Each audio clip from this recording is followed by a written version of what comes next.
आप सभी लोगों का बहुत बहुत स्वागत है। आज गीता के श्लोक के बारे में यानी तीसरे अध्याय का 37वां श्लोक है, उसकी थोड़ी सी व्याख्या की जाएगी।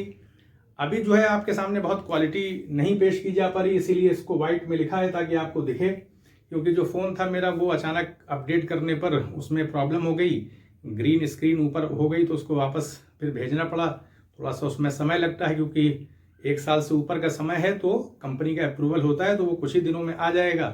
तो लेकिन फिर भी इंसान का जब तक जीवन है, कल का इंसान का भरोसा नहीं होता है। तो आज जो आपके सामने अभी समय उपलब्ध है, तो जो वीडियो पेश किया जा रहा है, यही एक समय होता है। इंसान को फ्यूचर में कुछ पता नहीं कि किसके साथ क्या हो, तो ऐसे में एक विचार था तो आपके सामने पेश करने की कोशिश है। बाकी आप लोगों के प्रेम से ही जो है वो चीज़ें आगे बढ़ रही हैं, और यही सपोर्ट जो है वो कहीं ना कहीं हिम्मत भी देने का काम करता है। तो देखिए, इसको शुरू करते हैं।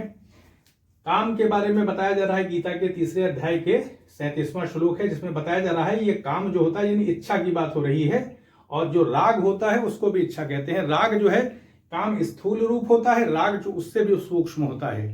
तो देखिए, बताया जा रहा है कि जो काम होता है इसी को क्रोध भी बताया गया है। तो बताया जा रहा है रजोगुण समुद्भवा, मानी सी बात है कि इसकी उत्पत्ति किसी से होगी काम की, तो रजोगुण से होती है। और हम जानते हैं कि रजोगुण जो है वो गति का यानी एनर्जी का प्रतीक है, उसमें गति पाई जाती है रजोगुण के अंदर, क्योंकि प्रकृति जो है वो सत्वगुण, रजोगुण और तमोगुण से मिलकर बनी है। तो बताया जा रहा है जो काम है, जो इच्छा है, वो रजोगुण से इसकी उत्पत्ति होती है, इसका उद्भव होता है। और बताया कि यही काम जो होता है ऐशा कामा क्रोधा, यानी यही काम जो है वो क्रोध में परिवर्तित हो जाता है। क्योंकि मानी सी बात है, हम कोई इच्छा करते हैं, अगर वो इच्छा पूरी नहीं होती है तो कहीं ना कहीं क्रोध का रूप प्रकट होता है। और क्रोध की वजह से क्या होता है, कभी कभी इंसान बहुत बड़े बड़े अपराध लोग कर बैठते हैं। क्रोध में हम किसी भी तरह का कृत्य कर सकते हैं, किसी को मार भी सकते हैं। तो इसलिए क्योंकि बुद्धि विवेक क्रोध में नष्ट हो जाता है। तो ये बताया जा रहा है कि जो काम होता है वही क्रोध होता है। और फिर बताया जा रहा है ऐशा महाशना, यानी ये बहुत ज्यादा खाने वाला होता है, यानी इसकी तृप्ति कभी नहीं होती काम की। अगर हम संसार में मान लिया लीन हो जाते हैं, भोग विलास में लीन हैं, तो फिर उसमें क्या है कि उसमें बढ़ोतरी होती जाती है, हमें और चाहिए होता है। तो कहने का अर्थ है कि यहां पर जो काम की बात आ रही है, तो काम नकारात्मक नहीं होता है, क्योंकि संतुलन जब जीवन में होता है तो सारी चीजें हमारे लिए सुटेबल होती हैं। हम अगर काम जो होता, कामना होती, अगर वो असंगत होती तो उसको रखा क्यों जाता? रखा इसलिए गया ताकि संसार चले। संतुलित काम, संतुलित इच्छा जो होती है समाज को आगे बढ़ाने का काम करती है। हमारा जीवन तो इसी से चलेगा, जब हम कुछ आजीविका प्राप्त करेंगे, कामना करेंगे, तभी तो हमारे जीवन में कुछ गति होगी। लेकिन यहाँ पर जो काम की बात की जा रही है उसमें अलर्ट किया जा रहा है, ये जो काम है इसके प्रति सचेत रहना चाहिए। यही बात कही जा रही है कि ऐसा ना हो जाए कि हम संसार में लीन हो जाएं, ईश्वर का ध्यान न करें। हमारे जीवन के अंदर धर्म का भी पक्ष होना चाहिए, नैतिकता भी होनी चाहिए।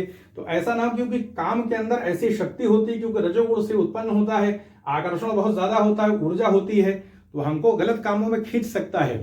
हम जो है वो असंगत काम कर सकते हैं, धन के प्रति आकर्षित होकर गलत काम कर सकते हैं, भ्रष्टाचार में लीन हो सकते हैं हम। इसी तरीके से समाज के अंदर अनैतिक कर्म कर सकते हैं संपत्ति प्राप्त करने के लिए।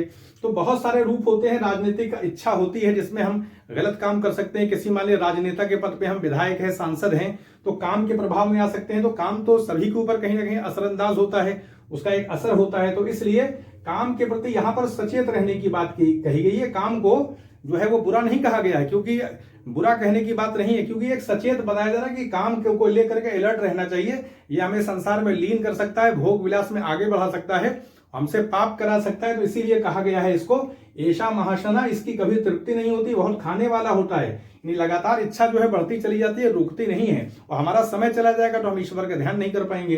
तो इसलिए इसको महापापात्मा कहा गया है, यानी ये बहुत बड़ा पापी है। यानी बताया गया है कि इससे बहुत बड़े बड़े पाप इंसान के द्वारा किए जाते हैं इसी काम की वजह से। फिर बताया गया कि एनम इहि वैरिणम विद्धि, यानी इसी को तू जो है वो अपना शत्रु जान। तो मानी सी बात है कि यहाँ पर एक संदेश जो है वो गीता में दिया जा रहा है कि काम के प्रति संतुलित भाव रखना चाहिए।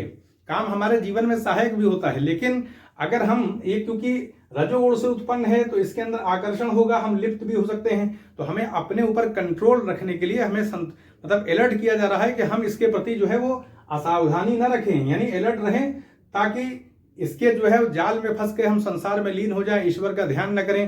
क्योंकि हम जो इस संसार का जो उद्देश्य है कहीं ना कहीं ईश्वर की प्राप्ति है, जो आत्म साक्षात्कार की प्रक्रिया है वो तो तभी होगी जब हम संसार में पूरी तरह से लिप्त नहीं होंगे। कहीं ना कहीं धार्मिक कार्य भी संपन्न होना चाहिए। तो इसलिए काम जो है वो यहाँ पर नकारात्मक रूप में चित्रित नहीं है, बल्कि संदेश दिया गया है, काम के स्वरूप बता दिया गया है कि काम से ही क्रोध पैदा होता है, ये महाशना होता है, इसकी कभी जो पूर्ति नहीं होती, हमेशा ये आगे बढ़ता है, और महापापात्मा भी कहा गया है इसको, यानी ये बड़े बड़े पाप जो है ये बहुत बड़ा पापी है, यानी हमसे जो गलत काम ये करवा सकता है, ये भी अलर्ट किया जा रहा है। और इसी को शत्रु की, जो कि शत्रु होता है, तो कहने मतलब इसको शत्रु के रूप में भी देखना चाहिए, यानी अगर हम इसको शत्रु के रूप में देखेंगे तो संतुलित भाव कहीं ना कहीं पैदा होगा। और अगर हम इसके प्रति सावधान नहीं, इसको शत्रु नहीं जान रहे हैं, ये हमारे कार्य की सिद्धि में सहायक भी है, हमें जीवन में आगे भी बढ़ाता है यही काम, क्योंकि इसी काम से तो, इच्छा से तो हम आगे बढ़ेंगे। बस ये कि अनियंत्रित इच्छा नहीं होनी चाहिए, यही एक संदेश यहाँ पर दिया गया है। तो कहने का अर्थ ये है कि हमें धर्म की तरफ